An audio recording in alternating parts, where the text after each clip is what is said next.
Hey, back on this Chevy Malibu here, where it's been damaged.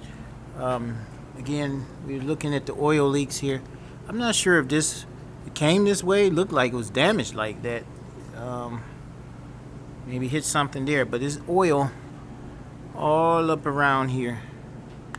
It's full of oil on this car. I don't know what year. I forget what year this is. I'll put it in there. It's leaking antifreeze. Leaking transmission fluid on the pan, and someone put a new axle there, right there, but it's leaking down there by the axle. You could probably see right there just below it, and it's oil, just grease all over here.